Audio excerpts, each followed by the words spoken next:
6 3 ಅಂದರೆ ಇಲ್ಲಿ ಅರಿಷಡ್ ವರ್ಗಗಳು ಅಲ್ಲ ಮತ್ತು ತ್ರಿಗುಣಗಳು ಅಲ್ಲ, ನವದ್ವಾರಗಳು, 9 ದ್ವಾರಗಳು. 9 ದ್ವಾರಗಳನ್ನು ಗೊತ್ತಲ್ಲ ನಿಮಗೆಲ್ಲ, ಎಲ್ರಿಗೂ ಅದಾವ 9 ದ್ವಾರಗಳು. ಆದರೆ ಎಂತ ಮಜಾ ಅಂದರೆ ಯಾವಕ್ಕೂ ಡೋರ್ ಇಲ್ಲ ಅದಕ್ಕೆ, ಆದರೂ ಸೋರೋದಿಲ್ಲ. ಎಂತ ಅದ್ಭುತ ನೋಡ್ರಿ, 9 ಬಾಗಿಲಿಗೆ ಯಾವಕ್ಕೂ ಬಾಗಿಲಿಲ್ಲ, ಆದರೂ ಸೋರೋದಿಲ್ಲ. ಏನು ಅದ್ಭುತ ನೋಡ್ರಿ. ಹೆಚ್ಚು ಕಡಿಮೆ ಮಾಡ್ಕೊಂಡ್ರಿ ಸೋರಕ್ಕೆ ಶುರು ಆಗ್ತದೆ.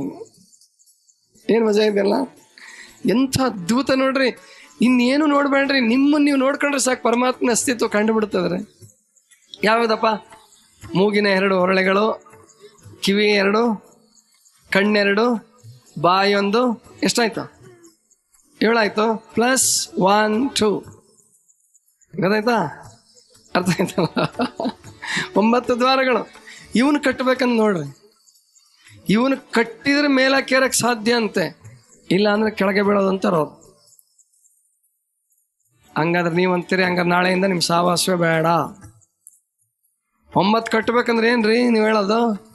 ಉಣ್ಣಂಗಿಲ್ಲ, ಧಾರಾವಾಹಿ ನೋಡಂಗಿಲ್ಲ, ಚಿತ್ರಗೀತೆ ಕೇಳಂಗಿಲ್ಲ, ಪೌಡ್ರಸ್ನೋ ನೋಡಂಗಿಲ್ಲ. ಹಂಗಾದ್ರೆ ಇನ್ನು ಏನೂ ತಿನ್ನಂಗಿಲ್ಲ, ನೋಡಂಗಿಲ್ಲ, ಏನು ಮಾಡಂಗಿಲ್ಲ, ನೀವು ಹೋಗಂಗೂ ಇಲ್ಲ. ಹೌದಾ? ಹಂಗಾರೆ ಇನ್ನು ಮತ್ತೆ ನಿಮ್ಮ ಪ್ರಯೋಜನ ಏನು? ನಿಮ್ಮ ಕೆಲಸ ಏನು? ನೀವು ಗುರುಗಳೇನಕ್ಕೆ ಬೇಕು? ಕಟ್ಟೋದು ಅಂದ್ರೆ ಹಂಗಲ್ಲ. ಕಟ್ಟೋದಂದ್ರೆ ಫುಲ್ ಕ್ಲೋಸ್ಡ್ ಅಲ್ಲ, ಕಂಟ್ರೋಲ್. ಬಸವಣ್ಣವ್ರದ್ದೊಂದು ವಚನ ಇದೆ, ಭಾಳ ಚಿರಪರಿಚಿತವಾದ ವಚನ, ಸುಪರಿಚಿತವಾದ ವಚನ, ಗೊತ್ತಿದೆ ನಿಮಗೆಲ್ಲ. ನಾನು ನೋಡಿದ ಕೂಡಲೇ ಆ ವಚನ ನೆನಪು ಮಾಡ್ಕೊತೀರಿ ನೀವು ಎಷ್ಟೋ ಜನ. ಯಾವ್ದು ವಚನ ಅದು? ಅತ್ತಲಿತ್ತ ಹೋಗದಂತೆ ಹೆಳವನ ಮಾಡಯ್ಯ ತಂದೆ, ಸುತ್ತಿ ಸುಳಿದು ನೋಡದಂತೆ ಅಂಧಕನ ಮಾಡಯ್ಯ ತಂದೆ. ಗೊತ್ತಿಲ್ವಾ? ಮತ್ತೆ ಸುಮ್ಮನೆ ಕೂತಿದ್ದೀರಿ. ಮುಂದಿಂದು, ಮತ್ತೊಂದ ಕೇಳದಂತೆ ಕಿವುಡನ ಮಾಡಯ್ಯ ತಂದೆ. ಅಂದರೆ ಕುರುಡನ್ನ, ಕಿವುಡನ್ನ, ಕುಂಟನ್ನ ಮಾಡುವಂಥ ಬಸವಣ್ಣವರು ಬೇಡ್ಕೊತಾ ಇದ್ದಾರ ಪರಮಾತ್ಮನನ್ನ. ಹಿಂಗೆ ಒಂದೂರಲ್ಲಿ ಪ್ರವಚನಕ್ಕೆ ಹೋಗಿದ್ದೆ, ಅಲ್ಲೊಬ್ರು ಕನ್ನಡ ಉಪನ್ಯಾಸಕರು ಬಂದರು, ಭಾಳ ಜೋರಾಗಿ ಬಂದರು ಅವರು. ಸ್ವಾಮೀಜಿ, ಇವತ್ತು ನಿಮ್ಮನ್ನು ಪರಿಚಯ ಮಾಡೋದಕ್ಕೆ ನನಗೆ ಹೇಳಿದ್ದಾರೆ, ಸ್ವಲ್ಪ ನಿಮ್ಮ ಬಯೋಡಾಟಾ ಹೇಳಿ. ನಾನಂದೆ, ನಾನೇ ಏನು ಹೇಳ್ಕೊಳ್ಳೋದು, ಅಲ್ಲಿ ನಮ್ಮ ಹುಡುಗರು ಬಯೋಡಾಟಾ ಕೊಡ್ತಾರೆ, ತಗೊಳ್ಳಿ. ಬಸವಣ್ಣವ್ರದ್ದೊಂದು ವಚನ ಹೇಳ್ಬೇಕಂತ ಮಾಡಿದ್ದೀನಿ, ಹೇಳಿ, ನಿಮ್ಮ ಮುಂದೆ ಹೇಳ್ತೀನಿ, ಹೇಳಿ. ಅವ್ರು ಶುರು ಮಾಡಿದ್ದಾರೆ, ಅತ್ತಲಿತ್ತ ಹೋಗದಂತೆ ಹೆಳವನ ಮಾಡಯ್ಯ ತಂದೆ. ಆ ವಚನ ಹೇಳಿ ಕೊನೆಗಂದರು, ಸ್ವಾಮೀಜಿ, ಬಸವಣ್ಣನವರು ಅವತ್ತಿನ ಕಾಲಕ್ಕೆ ಈ ಸಮಾಜವನ್ನು ನೋಡಿ ಹಿಂಗೆ ಕುರುಡನ್ ಮಾಡು, ಕಿವುಡನ್ ಮಾಡು, ಕುಂಟನ್ ಮಾಡು ಅಂತ ಕೇಳಿದ್ದಾರೆ. ಇವತ್ತೇನಾದರೂ ಬಸವಣ್ಣ ಇದ್ದಿದ್ರೆ ಅಂದರು. ನಾನು ಅವ್ರಿಗೆ ಕೈ ಮುಗಿದೆ, ಸ್ವಾಮಿ, ಈ ವಚನ ಹೇಳಕ್ಕೆ ಹೋಗಬೇಡಿ ನೀವು, ಈ ವಚನದ ಅರ್ಥ ಅದಲ್ಲ ಅಂದೆ. ಅವ್ರು ಇದುವರೆಗೂ ನಾನು ಭೇಟಿನೇ ಆಗಿಲ್ಲ. ಗೊತ್ತಾಯ್ತಲ್ವಾ? ಇಲ್ಲಿ ನಿಮಗೆಲ್ಲ ಗೊತ್ತಿದೆ, ಒಬ್ಬನೇ ಒಬ್ಬ ವ್ಯಕ್ತಿಗೆ ಒಂದು ಅಂಗ ಹೋದರೆ ಬದುಕೋದು ಎಷ್ಟು ಕಷ್ಟ ಇದೆ ಅಲ್ವಾ? ಕಲ್ಪಿಸ್ಕೊಳ್ಳಿ ನೀವು. ಕಣ್ಣು ಮುಚ್ಕೊಂಡು ಒಂದು 10 ನಿಮಿಷ ಜೀವನ ಮಾಡಿ, ನೀವು ಎಷ್ಟು ಕಷ್ಟ ಅಂತ ಗೊತ್ತಾಗ್ತದಲ್ವಾ? ಕಣ್ಣಿಗೆ ಬಟ್ಟೆ ಕಟ್ಕೊಂಡು ಒಂದು 10-15 ನಿಮಿಷ ಅಥವಾ 1 ಗಂಟೆ ಕಾಲ ಕಳೀರಿ. ಯಪ್ಪ ಬೇಡಪ್ಪ, ಈ ಸ್ವಾಮಿಗಳ ಈ ಥರ ದೇವರೇ ನಮ್ಗೆ ಎಂದೆಂದೂ ಜನ್ಮದಲ್ಲಿ ಕಣ್ಣು ಕಳಿಬೇಡ ಅಂತ ದೇವ್ರಿಗೆ ಬೇಡ್ಕೊತೀರಲ್ವ? ಆದ್ರೆ ಬಸವಣ್ಣ ಕೇಳ್ತಿದ್ದಾರೆ, ಅತ್ತಲಿತ್ತ ಹೋಗದಂತೆ ಹೆಳವನ ಮಾಡು, ಕುರುಡನ ಮಾಡು, ಕಿವುಡನ ಮಾಡು.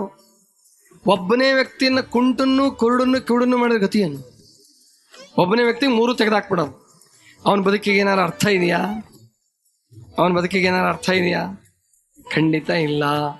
ಇಲ್ಲಿ ಬಸವಣ್ಣವ್ರು ಹೇಳ್ತಿರೋದು, ಬಹಿರಂಗದಲ್ಲಿ ನನ್ನ ಕಾಲು ತೆಗಿ, ಬಹಿರಂಗದಲ್ಲಿ ಕಣ್ ತೆಗಿ ಅಂತಲ್ಲ. ಮುಂದಿನ ವಾಕ್ಯ ಇದೆಯಲ್ಲ, ನಿಮ್ಮ ಶರಣರ ಪಾದವಲ್ಲದೆ ಅನ್ಯ ವಿಷಯ ಕೆಳಸದಂತೆ ಇರಿಸು ಕೂಡಲ ಸಂಗಮ ದೇವ.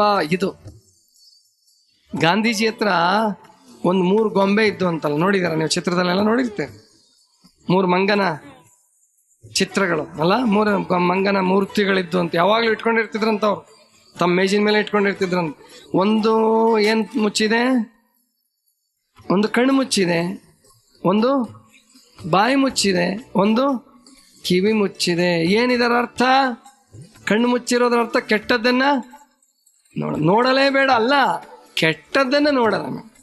ಕೇಳಲೇಬೇಡ ಅಲ್ಲ, ಕೆಟ್ಟದ್ದನ್ನ ಕೇಳಬೇಡ. ಆಡಲೇಬೇಡ ಅಂತ ಅಲ್ಲ, ಕೆಟ್ಟದ್ದನ್ನ ಆಡಬೇಡ. ಅದೇ ಅರ್ಥದಲ್ಲಿ ಶರೀಫ್ ಅಜ್ಜ ಹೇಳ್ತಿರೋದು 6-3 ಕಟ್ರಿ. ಈಗ ಇಲ್ಲಿ ಬಂದಿದ್ದೀರಿ, ಆರಾಮ್ ಕೂತಿದ್ದೀರಿ.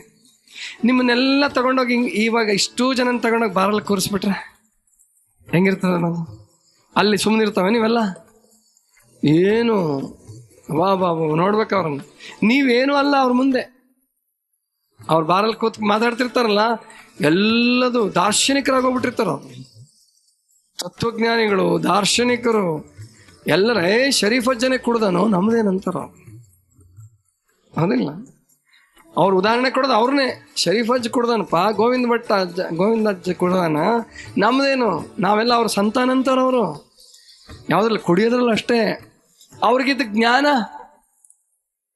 ಅದಕ್ಕೆ ಇಲ್ಲಿ ನಾವು ತಿಳ್ಕೋಬೇಕು, ಕಟ್ಟೋದು ಅಂದ್ರೆ ಕೆಟ್ಟದ್ರ ಕಡೆಗೆ ಹೋಗಲಾರ್ದಂಗೆ ಅವನು ಕಂಟ್ರೋಲ್ ಮಾಡೋದು. ಕಣ್ಣಿದೆ, ಕಣ್ಣಲ್ಲಿ ಒಳ್ಳೇದನ್ನು ನೋಡ್ಬೋದು, ಕೆಟ್ಟದನ್ನು ನೋಡ್ಬೋದು, ಇಲ್ಲಿಗೂ ಬರ್ಬೋದು, ಧಾರಾವಾಹಿ ಹತ್ರನೂ ಕೂತ್ಕೋಬೋದು, ಎರಡಕ್ಕೂ ಅವಕಾಶ ಇದೆ. ನೀವು ಬಹಳ ಜನ ತ್ಯಾಗ ಮಾಡ್ತಾ ಇದ್ದೀರಾ, ತ್ಯಾಗಿಗಳಾಗ್ತಾ ಇದ್ದೀರಾ. ದಿನೇ ದಿನೇ ತ್ಯಾಗಿಗಳ ಸಂಖ್ಯೆ ಹೆಚ್ಚಾಗ್ತಾ ಇದೆ ಅಲ್ವಾ?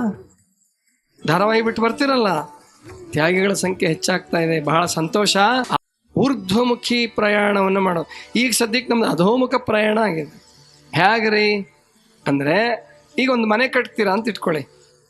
ನಮ್ಮ ಮಾಸ್ತರ್ಗಳೆಲ್ಲ ಒಳ್ಳೊಳ್ಳೆ ಮನೆ ಕಟ್ತಾ ಇದ್ದಾರೆ. ಇವತ್ತೆಲ್ಲ ಮಾತಾಡ್ತಾ ಇದ್ರು, ಮನೆ ಖರೀದಿ ಮಾಡಿದ್ದಾರೆ, ಮನೆ ಕಟ್ಟಿದ್ದಾರೆ ಅಲ್ವಾ? ಒಂದು ಮನೆ ಅಂದಮೇಲೆ ಏನೇನಿರ್ಬೇಕ್ರಿ? ಒಳ್ಳೆ ಸುಸರ್ಜಿತವಾದ ಕ್ಲಾಸ್ 1 ಹೌಸ್, ಒಳ್ಳೆ ಮನೆಯಪ್ಪ, ಶ್ರೀಮಂತರ ಮನೆ. ಏನೇನಿರ್ಬೇಕು ಅದ್ರಾಗೆ?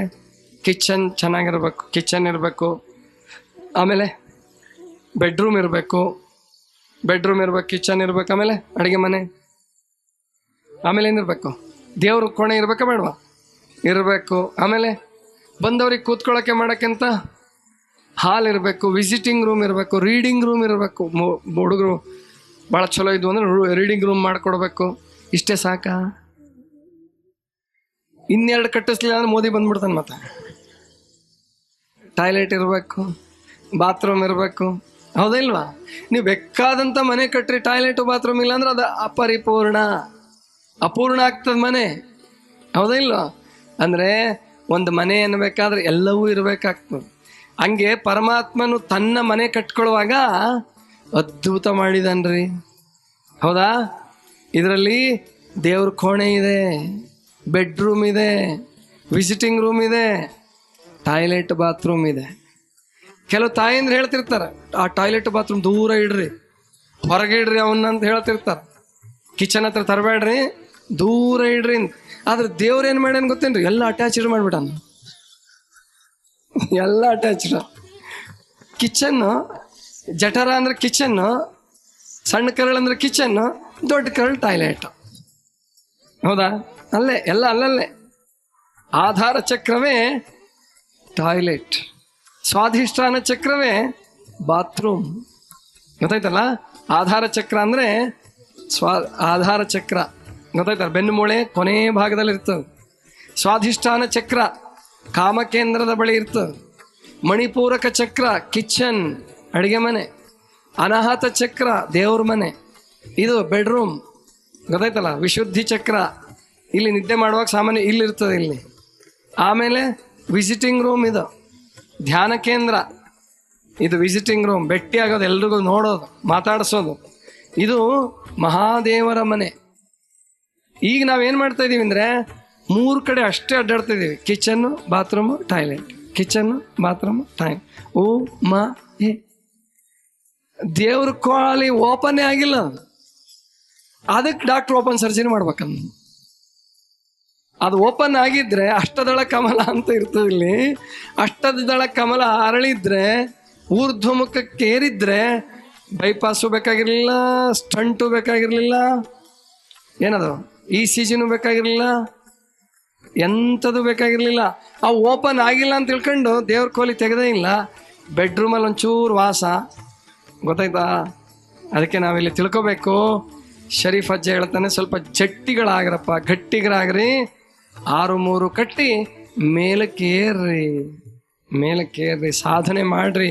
ಪೂಜೆ, ಧ್ಯಾನ, ಯೋಗ ಎಲ್ಲವೂ ಕೂಡ ಅದಕ್ಕೆ ಸಹಕಾರಿ, ಎಲ್ಲವೂ ಕೂಡ ಅದಕ್ಕೆ ಸಹಕಾರಿ ಆಗ್ತವೆ.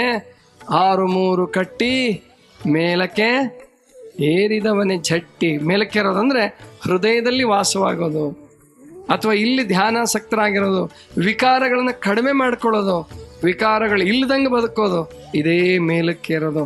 6 ಕಟ್ಟಿ ಮೇಲಕ್ಕೆ ಏರಿದವನೇ ಗಟ್ಟಿ. ಆವಾಗ ಏನಾಗತ್ತಂತೆ ಅಂದರೆ, ಭೇರಿ ಕಾಳಿ ಶಂಖ ಭಾರಿ ಸುನಾದದಿ ಮೀರಿದಾನಂದ ತೋರಿ ಪೊಳೆಯುತಿಹ ಗುಡಿಯ ನೋಡಿರಣ್ಣ. ಮೇಲಕ್ಕೇರ್ತಾ ಏರ್ತಾ ನಾದಗಳು ಕೇಳ್ಸಕ್ಕೆ ಶುರುವಾಗ್ತವೆ. ಬಡಿದು ಉಂಟಾಗುವ ನಾದಗಳಲ್ಲ ಅವು, ಅನಾಹತ ನಾದಗಳು. ಈಗ ನಿಮ್ಮ ಹೊರಗಿನ ಜಾಗಟೆ, ಗಂಟೆ, ಕಾಳೆ ಎಲ್ಲ ಬಡಿಬೇಕು, ಊದಬೇಕು. ಒಳಗಡೆ ಒಂದೊಂದು ಚಕ್ರಕ್ಕೆ ಒಂದೊಂದು ನಾದ ಕೇಳಿಸ್ತದೆ, ಒಂದೊಂದು ಚಕ್ರಕ್ಕೆ ಒಂದೊಂದು ನಾದ ಕೇಳಿಸ್ತದೆ. ಅದು ಬಡಿದು ಉಂಟಾಗುವ, ಊದಿ ಉಂಟಾಗುವ ನಾದವಲ್ಲ. ಭೇರಿ ಕಾಳಿ, ಕಾಳಿನ ಕಹಳೆ, ಉತ್ತರ ಕರ್ನಾಟಕದ ಭಾಷೆಯಲ್ಲಿ ಕಾಳಿ ಅಂತ ಬಳಸಿದ್ದಾರೆ. ಭೇರಿ ಕಹಳೆ, ಶಂಖ ಭೇರಿ ಕಾಳಿ ಭಾರಿ ಸುನಾದದಿ ಮೀರಿದಾನಂದ ತೋರಿ ಪೊಳೆಯುತಿಹ. ಒಂದೊಂದು ಚಕ್ರಕ್ಕೆ ಏರಿದಾಗಲೂ ಒಂದೊಂದು ನಾದ ಕೇಳ್ತದೆ, ಮೀರಿದ ಆನಂದ. ಈಗ ನೀವು ಪಲಾವ್ ಉಣ್ತೀರಿ, ಇವತ್ತು ಪಲಾವ್ ಮಾಡ್ಸ್ಯಾರ, ಅವಾಗೊಂಥರ ಆನಂದ ಆಗ್ತದೆ. ಆನಂದ ಆಗ್ತದಿಲ್ಲ?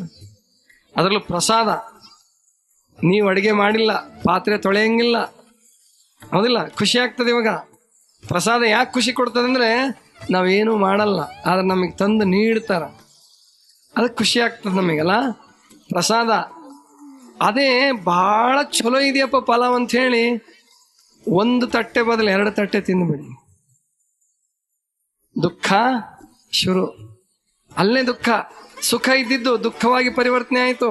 ಆದರೆ ಈ ಆನಂದ ಇದೆಯಲ್ಲ, ಆಧ್ಯಾತ್ಮಿಕ ಆನಂದ ಇದೆಯಲ್ಲ, ಮೇಲಕ್ಕೇರ್ತಾ ಇರ್ತಾ ಪಡೆಯುವ ಧ್ಯಾನಾನಂದ ಇದೆಯಲ್ಲ, ಅದು ಲಿಮಿಟ್ ಇಲ್ಲ, ಅದಕ್ಕೆ ಲಿಮಿಟ್ ಇಲ್ಲ. ಮೀರಿದ ಆನಂದ ತೋರಿ ಪೊಳೆಯುತಿಹ ಗುಡಿಯ ನೋಡಿರಣ್ಣ. ಈ ಗುಡಿ ನೋಡ್ರಪ್ಪ ಅಂತಾರೆ. ಮುಂದೆ ಎಚ್ಚರಿಕೆ ಕೊಡ್ತಾರೆ, ಇಷ್ಟೆಲ್ಲ ಒಳಗಡೆ ಇದೆ, ನೀವು ಟೈಮ್ ವೇಸ್ಟ್ ಮಾಡ್ಕೊಂಡ್ರಿ ಅಂದ್ರೆ ಏನೂ ಸಿಗಲ್ಲ. ಸಾಗುತಿಹವು ದಿವಸ, ಬಹುದಿನ ಹೋಗಿ ಮಾಡಿ ಪಾಯಸ. ಯೋಗಿ ರಾಜ ಶಿಶುನಾಳಧೀಶ ತನಾಗಿ ಪರಾತ್ಪರ ಬ್ರಹ್ಮ ರೂಪನಿಹ ಗುಡಿಯ ನೋಡಿರಣ್ಣ. ಸಾಗಿ ಹೋಗ್ತಾ ಇದ್ದಾವಪ್ಪ ದಿನಗಳು, ಸಮಯ ವ್ಯರ್ಥವಾಗಿ ಕಳೀತಾ ಇದ್ದೀರಿ. ಅದಕ್ಕೆ ಇನ್ನೂ ಒಂದು ಹಾಡಲ್ಲಿ ಹೇಳ್ತಾರೆ, ಹೋಗುತ್ತಿರುವುದು ಕಾಯ ವ್ಯರ್ಥ, ಅದರ ಲಾಘವ ತಿಳಿದವ ಯೋಗಿ ಸಮರ್ಥ. ಅಂದ್ರೆ ಅದರ ಲಾಘವ, ಅದರ ಮಹತ್ವವನ್ನು, ಅದರ ಗುರಿಯನ್ನು, ಅದನ್ನು ಸರಿಯಾಗಿ ಸಾಧಿಸುವ ವಿಧಾನವನ್ನು ತಿಳಿದವನು ಯೋಗಿ ಸಮರ್ಥ. ಇಲ್ಲದೆ ಹೋದ್ರೆ ಎಲ್ಲರ ಕಾಯ ವ್ಯರ್ಥ, ಎಲ್ಲರ ಕಾಯ ಹೋಗುತ್ತಿರುವುದು ವ್ಯರ್ಥ.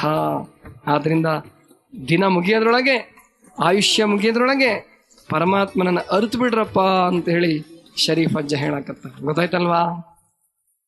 ಹಾಗಾದ್ರೆ ಈಗ ಶರೀಫ್ ಅಜ್ಜನಿಂದ ಮತ್ತೆ ನಾವು ಇಲ್ಲಿಗೆ ಬರೋಣ, ಡಾಕ್ಟರ್ ಹತ್ರನೇ ಬರೋಣ. ಈಗ ನಾನು ಎಲ್ಲರ ಹತ್ರನೂ ಕರ್ಕೊಂಡು ಹೋಗ್ತಿರ್ತೀನಿ ನಿಮ್ಮನ್ನು. ನಮ್ಮ ಮಲಯ ಅಜ್ಜರಂಗೆ, ತೋಟಗಂಟಿಯವ್ರಂಗೆ ಎಲ್ಲ ಕಡೆ ಸುತ್ತಿಸ್ತಾರೆ ನಿಮ್ಮನ್ನು. ಹಂಗೆ ನಾನು ನಿಮ್ಮನ್ನ ಎಲ್ಲ ಕಡೆ ಸುತ್ತಿಸ್ತೀನಿ, ಗೊತ್ತಾಯ್ತಲ್ವಾ? ಹಂಗೆ ಇಲ್ಲಿ ಡಾಕ್ಟರ್ ಹತ್ರ ಬರೋಣ. ಈಗ ಈ ಶರೀರದಲ್ಲಿ ಅತ್ಯಂತ ಮಹತ್ವವಾದ ಅಂಗ ಅಂತ ನಿಮ್ಗೆ ಯಾವುದಾದ್ರೂ ಒಂದು ಅನಿಸಿದ್ರೆ ಹೇಳ್ರಿ, ಅದ್ರ ಬಗ್ಗೆ ಹೇಳ್ಕೊಡ್ತೀನಿ. ಇವತ್ತು ಟೈಮ್ ಆಗ್ತಾ ಇದೆ. ಈಗ ಅತ್ಯಂತ ಮಹತ್ವಪೂರ್ಣವಾದ ಅಂಗ, ಎಲ್ಲದಕ್ಕಿಂತ ಶ್ರೇಷ್ಠವಾದ ಅಂಗ, ಎಲ್ಲದಕ್ಕಿಂತ ಮಹತ್ವಪೂರ್ಣವಾದ ಅಂಗ, ಮುಖ್ಯವಾದ ಅಂಗ ಅಂತ ಕೇಳ್ರಿ. ಯಾವ್ದಾದ್ರು ಹೇಳ್ಬೋದಾ? ಕಲ್ಯಾಣ ಡಾಕ್ಟರ್ಗೆ ಕೇಳೋಣ. ಮೆದುಳು, ಮೆದುಳು ಭಾಳ ಮುಖ್ಯ ಏನ್ರಿ? ಮೆದುಳು ಆಧಾರ ಅಂತ ಒಬ್ರು ಹೇಳ್ತಾರೆ, ಅಮ್ಮವ್ರ ಹೃದಯ ಭಾಳ ಮುಖ್ಯ ಅಂತ ಹೇಳಕತ್ತಾರ. ಈಗ ನನ್ನ ಪ್ರಕಾರ ಒಂದು ಬಹಳ ಮುಖ್ಯವಾದ ಅಂಗ ಹೇಳ್ತೀನಿ. ಆ ಅಂಗ ಯಾವ್ದಂತ, ಹೌದನ್ರಿ, ನಿಮ್ ಯಾವುದು ಹೇಳಿದ್ದಲ್ಲ, ಬಹಳ ಮುಖ್ಯವಾದ ಅಂಗ. ಅದು ಇಲ್ದಿದ್ರೆ ನೀವು ಬದುಕೋದೇ ಇಲ್ಲ. ಕೆಲವು ಸಾರಿ ಹೃದಯ ನಿಂತ ಮೇಲೂ ನೀವು ಕೆಲವು ದಿವಸ ಬದುಕಿರ್ತೀರಿ, ಅದಕ್ಕೆ ಹಾಕ್ಲಿಲ್ಲ ಅಂದ್ರೆ ನೀವು ಬದುಕಕ್ಕಾಗಲ್ಲ. ಅದೇ ಹೊಟ್ಟೆ. ಹೊಟ್ಟೆ ಬಗ್ಗೆ ತಿಳ್ಕೊಬೇಕ್ರಿ. ಮುಖ್ಯವಾಗಿ ಎಲ್ಲ ಅಂಗಾಂಗಗಳು ಕೆಟ್ಟಿರೋದು ಎಲ್ಲಿಂದ ಅಂದ್ರೆ ಹೊಟ್ಟೆ ಕೆಟ್ಟಿರೋದ್ರಿಂದನೇ.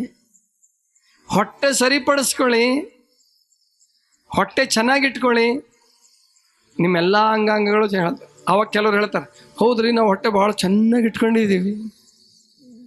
ಚೆನ್ನಾಗಿ ಇಟ್ಕೊಂಡ್ಬಿಟ್ಟಾರ ಹೊಟ್ಟೆ. ಹೊಟ್ಟೆ ಕೇಂದ್ರ. ಬಹಳ ಜನರ ಸಮಸ್ಯೆ ಈಗಿನ ಕಾಲದಲ್ಲಿ ಏನಂದ್ರೆ ಹೊಟ್ಟೆ ಬಂದಿರೋದು. ಹೊಟ್ಟೆ ಬಂದಿರೋದು. ಹೊಟ್ಟೆ ಬರಬಾರ್ದು, ಬಹಳ ಬರಬಾರ್ದು, ಸ್ವಲ್ಪ ಇರ್ಬೇಕು, ಹೊಟ್ಟೆ ಇರ್ಬೇಕು. ಮತ್ತೆ ಹೊಟ್ಟೆನ ಅರ್ಥ ಮಾಡ್ಕೊಳ್ಳಿ, ನಿಮ್ಮ ಜೀವನನೇ ಅರ್ಥ ಮಾಡ್ಕೊಂತೀರಿ. ಈ ಕೆಲವು ಗಂಡ ಹೆಂಡ್ತಿರು ಜಗಳ ಆಡ್ತಿರ್ತಾರೆ, ನೀವು ಆಡಿರ್ಬೇಕಲ್ಲ, ಎಲ್ಲರೂ ಆಡಿರ್ತೀರಿ. ಮತ್ತು ಗಂಡ ಹೆಂಡ್ತಿರಂದ್ರೆ ಜಗಳ ಆಡೋರೆ. ಆವಾಗ ಹೇಳ್ತಿರ್ತಾರೆ ಕೆಲವು ಸಾರಿ, ಗಂಡ ಹೆಂಡತಿ ಹೇಳ್ತಿರ್ತಾನೆ, ಹೆಂಡತಿ ಗಂಡಂಗೆ ಹೇಳ್ತಿರ್ತಾನೆ, ನೀನು ಕಟ್ಕೊಂಡು 25 ವರ್ಷ ಆಯಿತು, ನನ್ನನ್ನು ಇನ್ನೂ ಅರ್ಥ ಮಾಡ್ಕೊಳ್ಳಿಲ್ಲ ಹೇಳ್ತಿರ್ತಿರೋದಿಲ್ಲ. ಮದುವೆ ಎಷ್ಟು ವರ್ಷ ಆಗಿರ್ತಾವಲ್ಲ, ನಿನ್ನ ಕಟ್ಕೊಂಡು 30 ವರ್ಷ ಆಯಿತು, ನನ್ನನ್ನು ಇನ್ನೂ ಅರ್ಥ ಮಾಡ್ಕೊಳ್ಳಿಲ್ಲ. ನಾನು ಹೇಳ್ತಿರ್ತೀನಿ, ಅವನು ಹೊಟ್ಟೆನೇ ಅವನು ಅರ್ಥ ಮಾಡ್ಕೊಂಡಿಲ್ಲವ, ಇನ್ನು ನಿನ್ನನ್ನೇನು ಅರ್ಥ ಮಾಡ್ಕೊತಾನ ಅವನು. ಹೌದಿಲ್ಲ? ನೋಡಿ, ಎಷ್ಟೋ ಸಾರಿ ತಿಂದ ಮೇಲೆ ಮರಗ್ತೀವಲ್ವ, ಅಯ್ಯೋ ತಿನ್ನಬಾರ್ದಾಗಿತ್ತು, ಇಷ್ಟೊಂದು ತಿನ್ನಬಾರ್ದಾಗಿತ್ತು. ಅವರೇನೋ ಒತ್ತಾಯ ಮಾಡ್ತಾರೆ, ನಾನು ಯಾಕೆ ತಿನ್ನಬೇಕಾಗಿತ್ತು. ಯಾವಾಗ? ತಿಂದ ಮೇಲೆ. ತಿಂದವ್ರು ಯಾರು? ಬೇರೆಯವರ? ನಾವೇ ತಿಂದಿರ್ತೀವಿ, ಆಮೇಲೆ ಮರಗ್ತೀವಿ, ಇಷ್ಟು ತಿನ್ನಬಾರ್ದಾಗಿತ್ತು. ಅಂದರೆ ಹೊಟ್ಟೆ ಇನ್ನೂ ಅರ್ಥ ಆಗಿಲ್ಲ ನಮಗೆ, ಹೊಟ್ಟೆ ಇನ್ನೂ ಅರ್ಥ ಆಗಿಲ್ಲ. ಅದಕ್ಕೆ ಎಲ್ಲ ಅಂಗಾಂಗಗಳು ಚೆನ್ನಾಗಿರ್ಬೇಕು ಅಂದರೆ ಯಾವುದನ್ನ ಅರ್ಥ ಮಾಡ್ಕೋಬೇಕು? ಹೊಟ್ಟೆಯನ್ನು ಅರ್ಥ ಮಾಡ್ಕೊಳ್ಳಿ. ಒಬ್ಬ ಇಂಗ್ಲೀಷ್ ಲೇಖಕ ಹೇಳ್ತಾನೆ, ಇತ್ತೀಚೆಗೆ ಭಾಳ ಜನರಿಗೆ ಹೊಟ್ಟೆ ಬರ್ತಾ ಇದೆ ಅಲ್ವಾ? ಮತ್ತು ಯಾರಾದರೂ ಇದ್ರೆ ಬೇಜಾರು ಮಾಡ್ಕೋಬೇಡಿ ನನ್ನ ಮೇಲೆ, ಏನಪ್ಪ ಈ ಸ್ವಾಮಿಗಳು ನಮ್ಮ ಹೊಟ್ಟೆ ಮೇಲೆ ಕಣ್ಣು ಹಾಕಿದರು. ಇಲ್ಲ, ನನಗೆ ಕಣ್ಣೇ ಇಲ್ಲ, ಇನ್ನು ಹಾಕೋದಿಲ್ಲ. ಯೋಚನೆ ಮಾಡಬೇಡಿ, ಗೊತ್ತಾಯ್ತಲ್ಲ? ಹಂಗೂ ನಿಮಗೆ ಬೇಜಾರಾದ್ರೆ ನಾಳೆ ಬೆಳಗ್ಗೆ ಬನ್ನಿ, ಉಪವಾಸ ಮಾಡಿಸ್ತೀವಿ, ಹೊಟ್ಟೆ ಕಡಿಮೆ ಮಾಡ್ತೀನಿ, ಆಯಿತಾ? ಒಬ್ಬ ಹೇಳ್ತಾನೆ, ಈ ಹೊಟ್ಟೆ ಬಂದವ್ರ ಸ್ಥಿತಿ ಬಹಳ ಕಷ್ಟ ಅಂತ್ರಿ, ಹೊಟ್ಟೆ ಬಂದವ್ರದ್ದು ಪರಿಸ್ಥಿತಿ ಬಹಳ ಕಷ್ಟ ಅಂತೆ.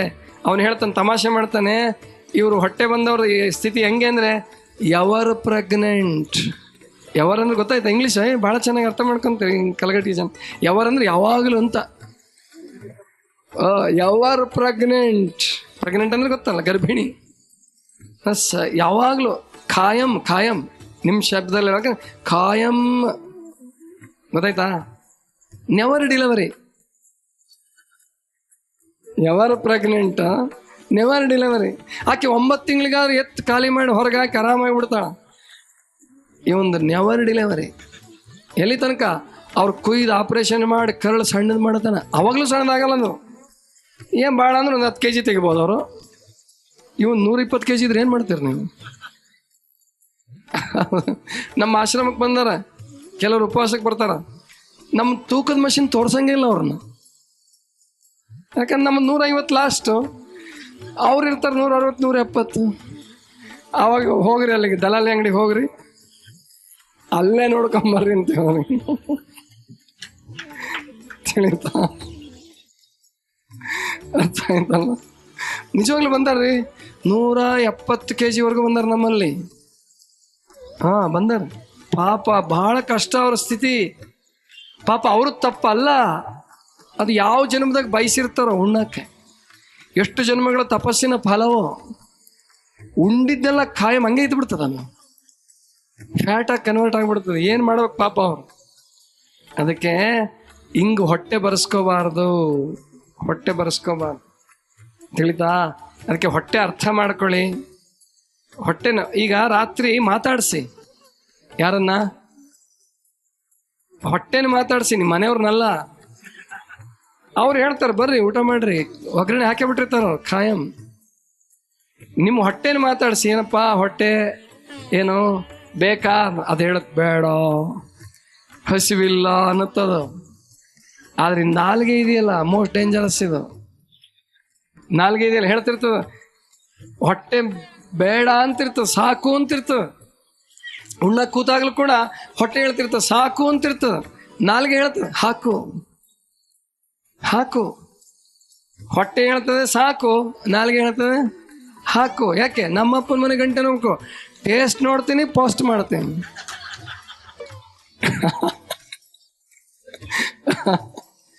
ಟೇಸ್ಟ್ ನೋಡೋದು, ಪೋಸ್ಟ್ ಮಾಡೋದು, ತುಂಬಿಟ್ಕೊಳ್ಳೋದು ಯಾರು? ಮತ್ತೆ ಈ ನಾಲ್ಗೆಗೆ ಯಾವುದು ಆಪ್ರೇಷನ್ ಇಲ್ಲ, ಎಲ್ಲ ಆಪ್ರೇಷನ್ ಹೊಟ್ಟೆಗೆ. ಮಕ್ಕಳು ಬೇಡವಾ, ಅದನ್ನೇ ಕುಯ್ಯೋದು. ಅಪೆಂಡಿಕ್ಸಾ, ಅದನ್ನೇ ಕುಯ್ಯೋದು. ಕಿಡ್ನಿ ಸ್ಟೋನಾ, ಅದನ್ನೇ ಕುಯ್ಯೋದು. ಗಾಲ್ ಬ್ಲಾಡರ್, ಅದನ್ನೇ ಕುಯ್ಯೋದು. ಪ್ಯಾನ್ಕ್ರಿಯಾಟಿಸಲ್, ಅದನ್ನೇ ಕುಯ್ಯಿರಿ, ಹೊಟ್ಟೆನೇ ಕುಯ್ಯೋದು. ಅದಕ್ಕೆ ಹೊಟ್ಟೆನ ಅರ್ಥ ಮಾಡ್ಕೊಳ್ಳಿ. ಹೊಟ್ಟೆಗೆ ಬೇಕಿದ್ರೆ ಕೊಡಿ, ಇಲ್ಲಿದ್ರೆ ಕೊಡಬೇಡಿ, ಇಲ್ಲಿದ್ರೆ ಕೊಡಬೇಡಿ. ಗೊತ್ತಾಯ್ತಲ್ವಾ? ಆದ್ರಿಂದ ಹೊಟ್ಟೆ ಬಹಳ ಮುಖ್ಯ ರೀ. ನಿಜವಾಗ್ಲೂ ಬೆಳಗ್ಗೆ ಎದ್ದು ಕೂಡಲೇ ಹೊಟ್ಟೆಗೆ ನಮಸ್ಕಾರ ಮಾಡ್ಬೇಕು ಅನ್ನಿಸ್ತದ ನನಗೆ. ಯಾಕೆ? ನಮ್ಮದು ಹಡ್ದಿದ್ದ ಹೊಟ್ಟೆ 9 ತಿಂಗಳು ನಮಗೆ ಜಾಗ ಕೊಟ್ಟಿತ್ತಲ್ರಿ. ಅದೇನು ಸಾಮಾನ್ಯವೇ? ಒಂದು ಜೀವವನ್ನು ಸೃಷ್ಟಿ ಮಾಡುವ ಶಕ್ತಿ ಇದೆ ಹೊಟ್ಟೆಗೆ, ಅದೇ ಹೃದಯಕ್ಕಿಲ್ಲ ಅದು. ಮತ್ತೆ ನಮ್ಮ ಶರೀರ ಬೆಳವಣಿಗೆ ಆಗಬೇಕಾದ್ರೆ ಎಲ್ಲದಕ್ಕಿಂತ ಮೊದಲು ಹುಟ್ಟೋದು ನಾಭಿ ಕೇಂದ್ರ, ಮೆದುಳಲ್ಲ, ಹೃದಯ ಅಲ್ಲ. ತಾಯಿಯ ಜೊತೆಗೆ ಕರುಳು ಸಂಬಂಧ ಯಾವುದಕ್ಕಿರ್ತದೆ? ಏನು ಹೃದಯದಾಗಿರ್ತೇನೆ ಕರುಳು ಬಳ್ಳಿ? ಹೊಟ್ಟೆಗೆ ಹೊಕ್ಕಳದಾಗಿರ್ತದೆ, ಹೊಕ್ಕಳ ಬಳ್ಳಿ, ಮೆದುಳು ಬಳ್ಳಿ ಅಲ್ಲ. ಮೊದಲು ತಾಯಿಯ ಗರ್ಭದಲ್ಲಿ ಅರಳೋದು ಹೊಕ್ಕಳ ಮೊದಲು, ಹೊಕ್ಕಳ ಮೊದಲು. ಆ ಹೊಕ್ಕಳ ಕೇಂದ್ರವಾಗಿ ಇಟ್ಕೊಂಡು ಎಲ್ಲದನ್ನು ಕಟ್ತಾನೆ ದೇವ್ರ ಮನೆ ಕಟ್ತಾನೆ. ಮೊದಲು ಪಾಯ ಹಾಕೊಳ್ಳೋದು ಹೊಕ್ಕಳದಾಗ. ಅದಕ್ಕೆ ನಾಭಿ ವಿಕಾಸ ಮಾಡ್ಬೇಕು ಮಕ್ಕಳಿಗೆ. ನಿಮಗೆ ಗೊತ್ತೇ ಇಲ್ಲ ಬಹಳ ಜನರಿಗಿದು. ಮಕ್ಕಳು ಮೆದುಳು ವಿಕಾಸ ಮಾಡತ್ತೀರಿ, ಹೃದಯವನ್ನು ಸ್ವಲ್ಪ ವಿಕಾಸ ಮಾಡ್ತೀರಿ. ಹೊಕ್ಕಳನ್ನ ಹೆಂಗಪ್ಪ, ನಾಭಿ ಹೆಂಗ್ ವಿಕಾಸ ಮಾಡೋದಂದ್ರೆ ಅವಕ್ಕೆ ಧೈರ್ಯವಾಗಿ ಹೋಗಕ್ ಬಿಡ್ಬೇಕು, ಈಜಕ್ ಬಿಡ್ಬೇಕು, ಮರ ಹತ್ತಕ್ ಬಿಡ್ಬೇಕು, ಕತ್ಲಲ್ಲಿ ಅಡ್ಡಾಡಕ್ ಬಿಡ್ಬೇಕು. ಅವನ್ನ ಕತ್ಲಿದ್ರು ಸಾಕು ಕೂಗಾಡಕ್ ಕಲ್ಸ್ಬಿಡ್ತೀವಿ. ಗುಮ್ಮ ಬಂದ, ದೆವ್ವ ಬಂತು, ಹಿಂಗೆಲ್ಲ ಕಲಿಸಬಾರದು ಮಕ್ಕಳಿಗೆ. ಧೈರ್ಯವಾಗಿರೋ ನೀನು. ಕರೆಂಟ್ ಹೋದ್ರೇನಾಯ್ತು? ಕತ್ತಲಲ್ಲೇ ಇರಬೇಕು, ವಾಸ ಮಾಡಬೇಕು, ಅದನ್ನು ಕಲಿಸ್ಬೇಕು. ಇದರಿಂದ ನಾಭಿ ವಿಕಾಸ ಆಗ್ತದೆ. ಹೊಸ ಹೊಸ ಸವಾಲುಗಳನ್ನು ಎದುರಿಸುವ ಶಕ್ತಿ ಬರ್ತದೆ.